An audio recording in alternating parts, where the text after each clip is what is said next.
Hello children, today let us continue our class with the arrival of the Turks. Before the establishment of Muslim rule, India witnessed several invasions from the northwest. By the 9th century, the Arab Empire had disintegrated into a number of independent kingdoms and empires. Two prominent kingdoms arose centered around the two cities of Ghazni and Gori. These two were the important cities in present Afghanistan. The invaders from these two cities, Muhammad Ghazni and Muhammad Gori, changed the course of history. By the 10th and 11th centuries, North India had completely disintegrated into many small kingdoms. There was political instability in North India. This political instability and also the tales of India's fabulous wealth attracted the Turkish invaders. These invasions changed the course of history of our country. Turks who belonged to a nomadic tribe of Mongolia, a part of Central Asia, had accepted Islam. Alptagin, who belonged to this tribe, established his independent state in 963 CE in Ghazni region of Afghanistan. The battles between the Turks and Rajputs started from this period. Alptagin was succeeded by one of his relatives, Sabaktigin. Sabaktigin was succeeded by his eldest son, Ghazni Muhammad, in 999 CE. Being ambitious, Ghazni wanted to conquer the territories in Central Asia. For this, he needed a strong army. He had heard of the vast wealth that had accumulated in the temples of India. So, he decided to plunder these temples. Between 1001 CE to 1025 CE, Muhammad Ghazni raided India 17 times. He attacked rich towns such as Mathura, Kanauj, Taneshwar, Somnath, etc. One of the most important attacks of Muhammad Ghazni was on the rich Somnath temple. Somnath was one of the most celebrated Hindu temples which is in Gujarat. This temple was known for its fabulous wealth and exceptional beauty. Bhimadeva I of the Solanki family heroically resisted him. Along with Bhimadeva, 50,000 devotees laid down their lives in vain, but was not able to protect the Somnath temple. Thus, Muhammad Ghazni, with his huge army, was successful in plundering the great wealth therein after destroying the Shivalinga. He called himself the breaker of images.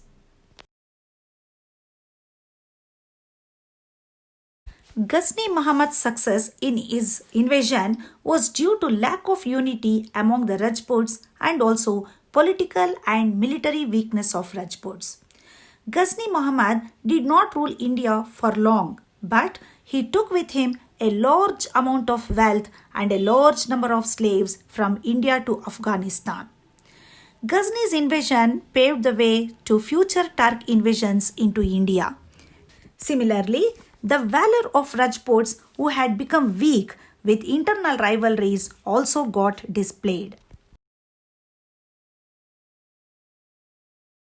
After the death of Ghazni Muhammad, his kingdom became weak and a new kingdom arose at Ghor or Gori in Afghanistan.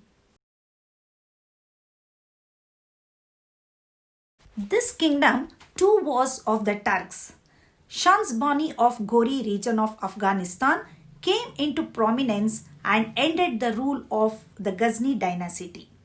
Ghiyazuddin Muhammad Ghor of this dynasty ascended the throne. He sent his younger brother Mujahiddin Muhammad to establish Turk rule in India. Mujahiddin Muhammad is called as Ghori Muhammad by the historians. As Muhammad Ghazni failed to establish Turkish rule in India, Muhammad Ghori continued his efforts. He was ambitious of expanding his kingdom. So, Ghori started his invasions through Multan in India. After conquering the region of Multan, he invaded Anhilawada of Gujarat, but he failed in this effort. This defeat made Ghori to change his plan. Ghori attacked Peshawar, which was a part of Punjab, and conquered it. Then Khusru Malik of Lahore surrendered to Ghori. Now, Muhammad Ghori became very powerful in Punjab region. By keeping Lahore as his center, he attacked the plains of India. He tried to invade the adjacent areas of Delhi and Ajmer. This attack was naturally resisted by the ruler of Delhi, Prithviraj Chauhan III. In 1191 CE, Prithviraj Chauhan faced Ghori in the battlefield of Tarain and defeated Ghori. This battle is called the First Battle of Tarain. After this defeat, Muhammad Ghori returned to Ghor, and the very next year he came back to India with a huge army and faced Prithviraj Chauhan III in the same battlefield of Tarain and defeated Prithviraj Chauhan in 1192 CE. This battle is called the Second Battle of Tarain. This time, Muhammad Ghori made a lot of preparations. The archers were well trained and they were successful. The slow-moving elephants in the Rajput army was dispersed by the quicker cavalry of the Turks.